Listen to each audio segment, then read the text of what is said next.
At some point last week, you probably lay awake, unable to sleep. Maybe your mind was racing.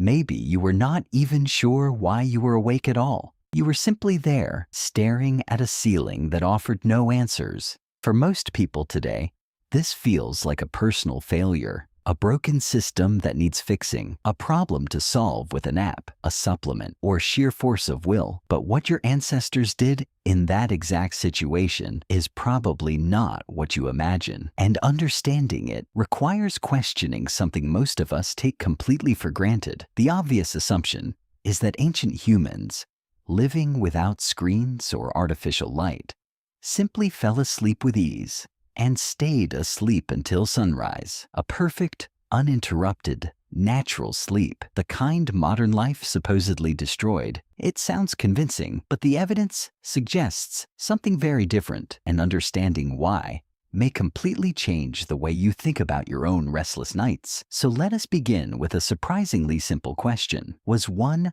long, uninterrupted night of sleep ever actually the human default? Historian A. Roger Ekirch spent more than a decade examining pre-industrial European court records, diaries, medical texts, and personal writings. Again and again, he found casual references to something that has almost disappeared from modern conversation: a first sleep and a second sleep, separated by an hour or sometimes more of quiet wakefulness in the middle of the night. What is remarkable is that people did not describe this as insomnia. They described it as perfectly normal, simply the way the night worked. According to Ekirch's sources, this period of wakefulness was treated as ordinary time. People prayed. They spoke quietly with a partner. They reflected. They completed small household tasks. Some even visited neighbors.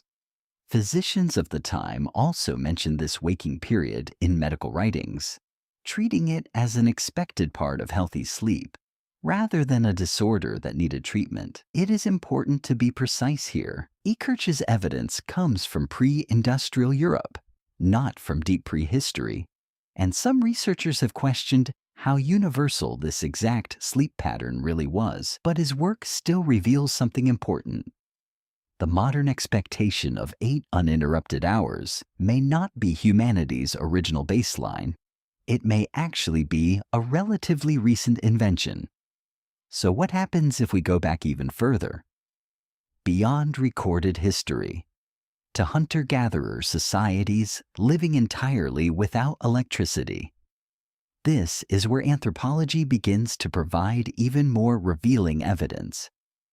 Anthropologist and sleep researcher David Samson spent years studying sleep among the Hadza people of Tanzania. What he found surprised many sleep scientists. Rather than sleeping in one continuous block, people drifted in and out of sleep throughout the night. Periods of wakefulness appeared naturally between longer stretches of rest. But the most remarkable discovery came when researchers looked at the group as a whole. Across many nights of observation, there was almost never a single moment when every member of the group was asleep at the same time. Someone was almost always awake. Samson proposed what became known as the sentinel hypothesis. The idea is simple. This staggered pattern of sleep may have provided a genuine survival advantage without assigning shifts, without anyone consciously standing guard. The group naturally created a rotating watch system. Someone was almost always alert enough to notice predators, strangers, or anything unusual in the darkness. Which leads to a fascinating possibility. Waking during the night may not be a malfunction at all.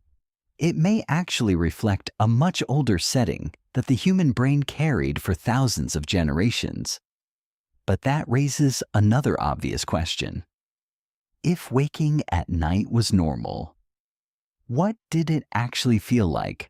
Was it filled with the same frustration and anxiety so many people experience today? This is where the evidence becomes especially interesting. Researchers studying both historical sleep patterns and modern small-scale societies have noticed an important difference. People certainly woke during the night, but they generally did not become anxious simply because they were awake. There was no panic, no constant clock watching, no desperate calculation of how many hours remained before morning, and no overwhelming pressure to fall asleep immediately. Sleep researcher Kenneth Wright, who studies natural circadian rhythms, has found something similar in modern experiments. When artificial light is removed, even for relatively short periods, people's sleep patterns begin shifting toward a more segmented structure.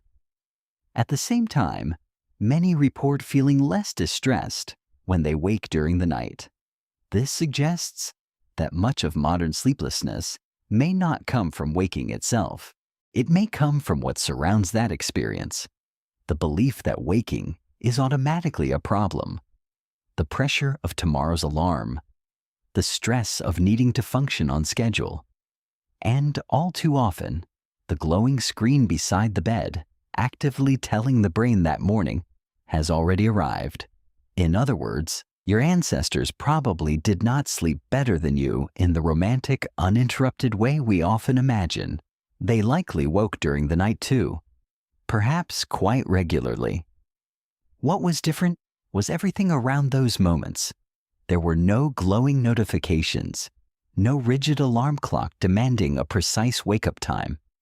And when someone opened their eyes in the darkness, they were rarely alone. Another person was often sleeping nearby, or perhaps quietly awake as well. Interestingly, several modern sleep studies suggest that simply sleeping close to trusted companions is associated with lower physiological stress responses. None of this means modern insomnia is imaginary. It is not. Chronic sleep disorders are real medical conditions and deserve proper treatment. But it does offer something worth remembering the next time you find yourself awake at 3 in the morning. You may not be malfunctioning. You may simply be experiencing something the human body has done, in one form or another, for an incredibly long time. Historically speaking, this hour was not always something people tried to escape as quickly as possible. Sometimes, it was simply another part of the night, a quieter one, a slower one, sometimes even a peaceful one. So the next time sleep refuses to come, and you find yourself lying quietly in the darkness, remember this: you may be occupying the very same space countless humans occupied long before you. Not broken, not failing, not alone across history, just waiting, as people so often once did, for the night to continue on its own unhurried schedule.